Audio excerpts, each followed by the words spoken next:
Hello students, आज मैं आप लोगों को क्लास 10th की एक्सरसाइज 1.1 कराने जा रहा हूं, जिसके मैंने इससे पहले 3 सवाल करा दिए थे। अगर आप लोगों ने वो वीडियो नहीं देखी है तो उस पर जाकर देख सकते हैं। अगर आप लोगों को उस सवाल की पहले 3 सवालों की आवश्यकता है तो आप लोग प्लेलिस्ट पर जाकर देख सकते हैं। उसमें 3 सवाल कराए हुए हैं। आज मैं आप लोगों को चौथा सवाल कराऊंगा। देखिए, चौथे सवाल में देखिए क्या दे रखा है। यूक्लिड डिवीजन लेमा का प्रयोग करके सिद्ध कीजिए कि किसी धनात्मक संख्या का वर्ग 3m या 3m+1 के रूप में हो सकता है, जहां m एक पूर्णांक है। तो यह हमें सिद्ध करना है, ठीक है। तो इसके लिए सबसे पहले हम क्या करें, एक धनात्मक संख्या मान लें। जैसे मैंने माना n एक धनात्मक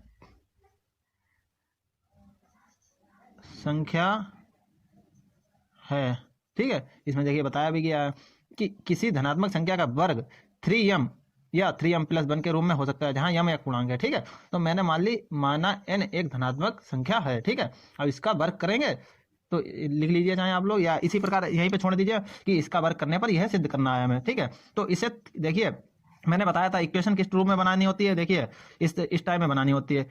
n इक्वल टू, और यहाँ पे जो भी भाजक दिया हो, जैसे मैंने मान लिया a और b प्लस r, ठीक है। ये रिमाइंडर होता है, यह भाज्य, यह भाजक, यह भागफल प्लस शेषफल, ठीक है। तो इस प्रकार से हम लिखते हैं। इसी प्रकार से हमें ये वाली इक्वेशन बनानी है। तो मैंने माना n एक धनात्मक संख्या है, इसे इस रूप में बना देंगे। 3 से भाग करने पर भागफल q, ठीक है। इस टाइम में बना रहे हैं। देखिए, माना n एक धनात्मक संख्या है, इसे 3 से भाग करने भागफल q बा शेषफल r है। तो यह किस टाइप की बनेगी कि n इक्वल टू, देखिए मैंने बताया था भाजक n हो गया, ठीक है।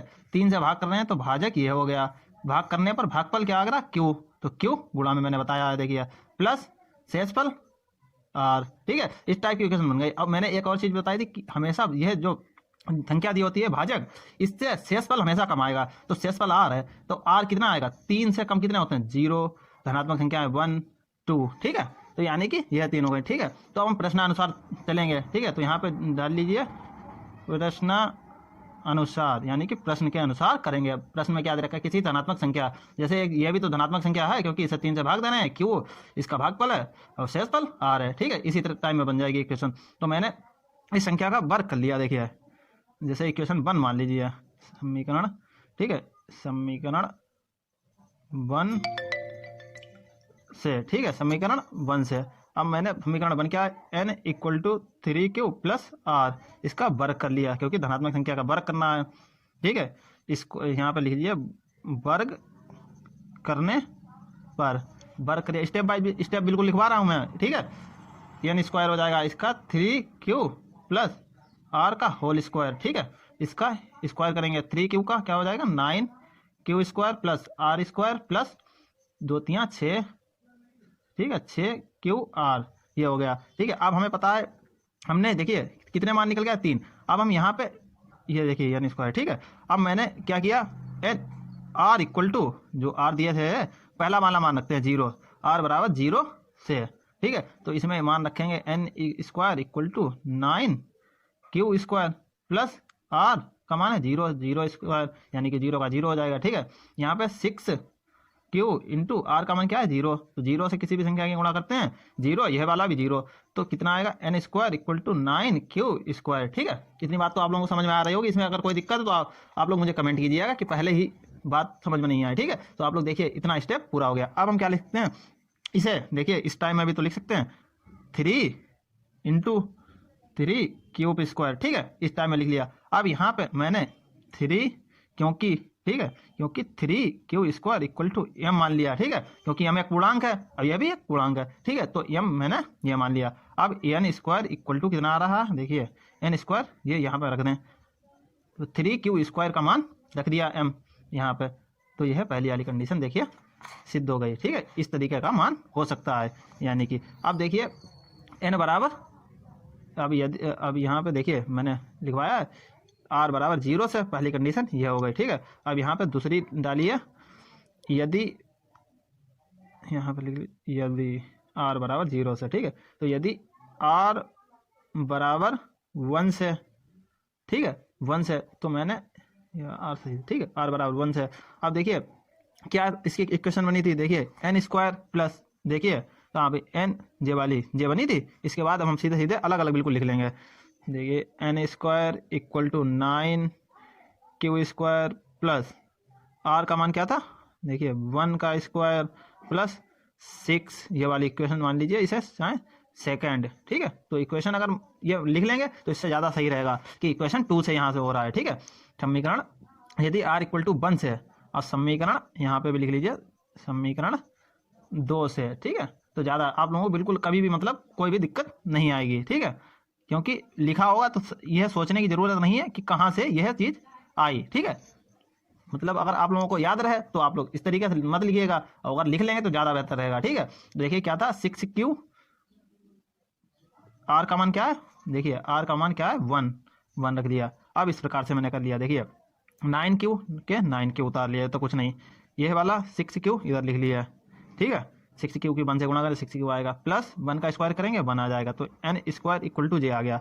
अब हम क्या करें कि इस टाइम में बने 3m+1 में, तो देखिए मैंने 3 बाहर ले लिया यहाँ से, तो यहाँ क्या बचेगा 3Q स्क्वायर प्लस 3 दूनी 6 2Q, ठीक है, प्लस ये वाले बाहर लिख लिया क्योंकि इसमें तो 3 है ही नहीं, ठीक, इस टाइप से लिख लिया। अब यहाँ पे मैंने मान लिया एन स्क्वायर, तो यही इस संख्या को 3 square plus 2Q equal to m, ठीक है, m लिख लिया। तो यहाँ पे N square equal to 3m+1 जो हमें सिद्ध करना था वह आ गया, ठीक है। यानी कि देखिए 3m+1 के रूप में हो सकता है, जहाँ यम एक पूर्णांक है, यम एक पूर्णांक हो गया और इसके रूप में सिद्ध हो गया, तो यहीं पे हम लिख देंगे। देखिए अगर इससे एक और कंडीशन पूछी जाती, जैसे मैं देखिए लिखवा दे रहा हूँ, एक और कंडीशन इस टाइप से पूछी जाती, जैसे इसमें दिया 3Q+1, ठीक है, और यह वाली कंडीशन एन इससे आर इक्वल टू 1 से भी सिद्ध हो गई। अब एक और चीज़ है कि देखिए दूसरे पेज पे देखिए आर इक्वल टू 2, क्योंकि 3 से कम था, से अगर कर लें, मतलब यह करके मत आइएगा आप लोग, क्योंकि पहली वाली कंडीशन से ही सिद्ध हो गया आर इक्वल टू 1 से ही, लेकिन मैं आप लोगों को आर इक्वल टू 2 से भी करके दिखा दे रहा हूँ। देखिए आर इक्वल टू 2 रखेंगे तो N square equal to 9Q square plus 2 का square plus 6Q into 2, are था यहाँ पे आर का स्क्वायर, ये वाला आर, ठीक है। तो N square equal to 9Q square plus 4 plus 12Q, ठीक है। अब मैंने इसमें से 3 बाहर ले लिए तो 3Q स्क्वायर प्लस 4Q, ठीक है 4Q, और क्या हो सकता है यहाँ पे 1, ठीक है, प्लस 1, क्योंकि देखिए इसमें अगर कोई भी दिक्कत तो आप लोग देखिए 3 की 3 से गुणा करेंगे 9Q आ जाएगा, 3 की 4 से गुणा करेंगे 12Q आ जाएगा, 3 एकम 3 और 1 4, ये वाली, ठीक है। अब मैं यहाँ पे मान लूँ, देखिए इस कंडीशन को 3Q square plus 4Q plus 1 equal to m, ठीक है। तो यह N square equal to 3m+1, यहाँ से भी ये वाला सिद्ध हो जाएगा 3m+1। तो यहीं पे हम लिख देंगे, यहीं पर लिख लेंगे इस तरीके से यहाँ पे कि किसी धनात्मक पूर्णांक का मान पूर्णांक m के लिए 3m या 3m+1 के रूप में हो सकता है, ठीक है। देखिए 5वां सवाल भी बिल्कुल उसी तरह है, इसीलिए मैंने पहले से थोड़ी बहुत चीज़ें लिख रखी हैं। देखिए प्रश्न दे रखा है, यूक्लिड डिवीजन लेमा का प्रयोग करके सिद्ध करो कि किसी धनात्मक संख्या का घन 9m या 9m+1 या 9m+8 हो सकता है जहाँ m एक पूर्णांक है। मैंने वही चीज़ लिखी थी, बिल्कुल पीछे वाला सवाल की तरह है, बिल्कुल सेम। आप लोगों ने अगर लिखा होगा या समझा होगा तो आप लोगों को देखिए समझ में आएगा। माना n एक धनात्मक संख्या है, वही उसकी तरह, ठीक है। उसमें 3 से भाग दिया, 3 से भाग करने पर भागफल Q व शेषफल R है, वही चीज़ लिख ली, वही मैंने कंडीशन लिख ली जो इसकी होती है यूक्लिड डिवीजन लेमा की, ठीक है, वही लिख ली। n इक्वल टू 3Q+R जो आता है वही चीज़ लिख लेते हैं भाजक, ठीक है। वो भाज्य पहले लिखते हैं और क्या नाम है भाजक, ठीक है, भागफल प्लस शेषफल, वही चीज़ लिख ली। अब इसका घन कर लें। अब मैंने लिख लिया दोनों पक्षों का घन यानी कि क्यूब करने पर, ठीक है, n cube equal to 3Q+R का क्यूब, 3Q का वो 3Q का क्या हो जाएगा क्यूब, 9 27 क्यूब, ठीक, plus R cube plus 3 Q R, ठीक है, प्लस 3 क्यू प्लस आर, ठीक है, यही लिख दिया बिल्कुल मैंने इसी तरीके से। अब क्या लिखें, देखिए 27 को 27 क्यू इसी तरह लिखे थे, आर क्यूब को आर क्यूब, इसकी इससे गुणा कर दी तो 9 तियाँ 27 क्यू स्क्वायर आर, ठीक है, प्लस 9 क्यू आर स्क्वायर, ठीक है, इस तरह लिख लिया। अब मैंने इसे सॉल्व कर लिया। ये तो आप लोगों को बिल्कुल समझ में आ रहा है, क्योंकि ये तो आप लोगों को सब पता ही है। अब मैंने बताया था, देखिए यहाँ पे बताया था कि जो भी जिससे हम मतलब भाजक होता है, देखिए यहाँ पे 3 भाजक है, 9 मत समझिएगा, यहाँ पे देखिए उसे 3 से भाग कर रहे हैं तो भाजक क्या हुआ 3, तो 3 से कम होगा आर का मान। अगर 9 रखते हैं तो 9 से तो बहुत देर लगेगी, क्योंकि 0 से लेकर 9 तक करने पड़ेंगे 8 तक, ठीक है, तो इससे बढ़िया 3 से करेंगे, 3 से भी सिद्ध हो जाएगा। देखिए 3 संख्या निकालनी है, 3 निकल आएंगे, क्योंकि भाजक 3 है और 3 से हमेशा शेषफल क्या होता है, भाजक से कम होता है। तो यानी कि आर इक्वल टू कितना आएगा 0 1 2, ठीक है, से लिख लेंगे। अब हमने सबसे पहले क्या लिखा है, जो देखिए ये कंडीशन समीकरण 1 मान लिया। अब समीकरण क्या लिखें, यदि पहली कंडीशन यहाँ पे लिख लीजिए, देखिए आर इक्वल टू 0 से, ठीक है, समीकरण 1 से, ये वाली इस वाली समीकरण से एन क्यूब 27 को 27 क्यूब इसी तरह लिखा रहने दिया, 27 क्यूब, ठीक है, प्लस आर का मान मैंने क्या रखा है 0, तो ये तो 0 हो जाएगा। इसकी भी देखिए, जिसकी भी संख्या की भी गुणा होती है ये इससे क्या नाम है आर से, या सीधे सीधे मैं लिखे दे रहा हूँ 27 क्यू स्क्वायर, अब इधर 0 से गुणा हो गई, इधर भी 9 क्यू आर की 0, ठीक है, तो यहाँ पे क्या हो जाएगा, ये तो 27 क्यू, ये तो ऐसे ये 0, ये वाला भी 0, ये वाला भी 0, इसे हम क्या लिख सकते हैं, देखिए एन क्यूब, ये वाले मैंने इसे देखिए 3 इंटू इसे 9 में थोड़ी है 9 क्यूब बनाना है, क्योंकि 9 और इंटू 3 क्यूब। अब मैंने क्या किया, यहीं पे बताइए करके दिखा दूँ या यहीं पे दिखा दे रहा हूँ कि देखिए 3 क्यूब इक्वल टू एम, क्योंकि एम तो पूर्णांक है, लिख भी लीजिए पूर्णांक, ठीक है, इसे मैंने इसके बराबर मान लिया। अब हम सीधे सीधे लिख सकते हैं जो आई थी हमारी कंडीशन, देखिए एन क्यूब, इधर क्या था 9 और 3 क्यूब, इस 3 क्यूब का मैंने क्या पता माना एम, पहली वाली कंडीशन जो थी वो सिद्ध हो गई, ठीक है। अब इसी प्रकार से आर इक्वल टू 1 से, ठीक है, आर इक्वल टू 1 से दूसरी कंडीशन इस प्रकार सिद्ध होगी। देखिए क्या था, एक मिनट में देख ले रहा हूँ, देखिए जो समीकरण थी वही वाली मैं लिख के दिखा रहा हूँ, यानी cube plus 27 cube plus R cube plus 27 Q square R plus 9 Q R square, इसी में, ठीक है,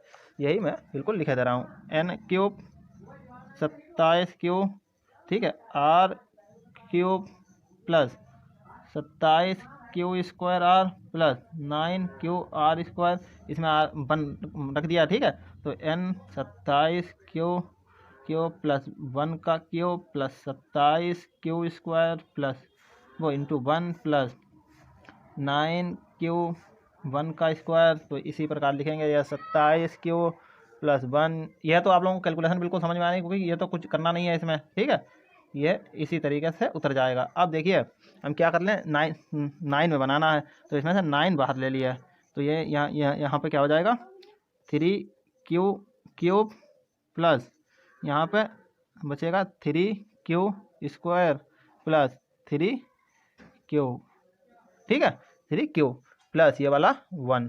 अब देखिए इसे 3 cube plus 3 Q square plus 3 Q equal to M मान लिया मैंने, और एम तो आप लोगों को पता ही है पूर्णांक बताया गया है, ठीक है, तो पूर्णांक इस रूप में हो सकता है, तो हम इसे एन क्यूब को क्या लिख सकते हैं 9, इसे माना है एम प्लस 1, ठीक है, तो हमारी दूसरी वाली कंडीशन सिद्ध हो गई। इसी प्रकार से आप लोग देखिए तीसरी वाली भी कंडीशन कर सकते हैं, देखिए कहाँ गया, आर इक्वल टू 2 से, ठीक है, 0 1 2 तो थे ही थे, ठीक है, तो वही रख देंगे सभी एन क्यूब, ठीक है। अब इसमें मैं सीधे सीधे रखे दें, या फिर रुक जाइए लिख ही लूँ, plus R cube plus 27 Q square R plus 9 Q R square, ठीक है, इसमें मान रख दिया 27 क्यू प्लस आर का मान 2 रखा, 2 की power 3 plus 27 Q square into 2 plus 9 Q are का 2 का स्क्वायर कर दिया, ठीक है। तो यहाँ पे क्या करेंगे 27, ठीक है, क्यूब ये हो जाएगा 2 की पावर 3 है तो 8, 2 दूना 4, 4 दूनी 8 प्लस 27 यहाँ पे तो गड़बड़ हो जाएगा, 27 की तो गुणा करनी थी 2 से, तो यहाँ पे हो जाएगा 54, इस प्रकार लिख सकते हैं, ठीक है। प्लस 9 2 दूना 4, 4 की 9 से गुणा करेंगे तो 9 चौक 36, ठीक है।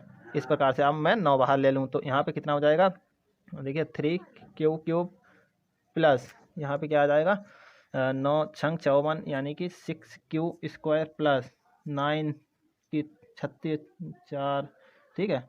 अब यहाँ पे ये देखिए प्लस ये वाले 8 उतार दिए। अब यहाँ पे क्या लिखूँ, देखिए 3 Q plus 6 Q plus 4 Q equal to m। ये देखिए ये तो पूर्णांक है, मैं फिर से पीछे भी दिखा दूंगा कि जो जो लिखा था, ठीक है। अब देखिए इसे क्या लिख सकता हूँ, n³ प्लस 9 यहाँ पे m प्लस 8।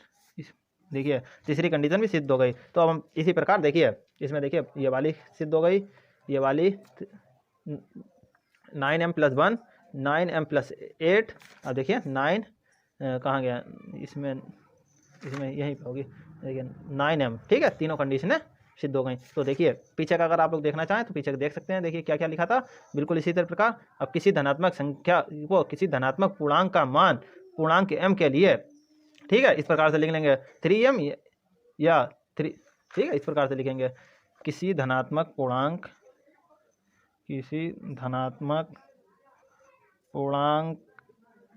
का घन, ठीक है, पूर्णांक m के लिए। ये तो आप लोग अपने शब्दों में भी लिख सकते हैं, किसी धनात्मक पूर्णांक का घन। देखिए किसी धनात्मक जैसे n का घन किया, पूर्णांक m के लिए, पूर्णांक m के लिए क्या था 9m या 9m प्लस 1 या यहाँ पे कॉमा लगाइए या 9m प्लस 8 के रूप में हो सकता है। अगर इसमें कोई भी दिक्कत हो तो आप लोग पूछ सकते हैं। देखिए आज हमें लग रहा है आपकी एक्सरसाइज पूरी हो गई। अगर कोई भी दिक्कत है तो आप लोग मुझे कमेंट कीजिएगा, मैंने अपना बेस्ट देने की कोशिश की है, ठीक है। अगर इसमें कोई भी दिक्कत है तो आप लोग मुझे कमेंट कीजिएगा, ठीक है। अगर राइटिंग से रिलेटेड दिक्कत हो या फिर कुछ समझ में ना आ रहा हो, ठीक है। आज के लिए इतना ही, धन्यवाद।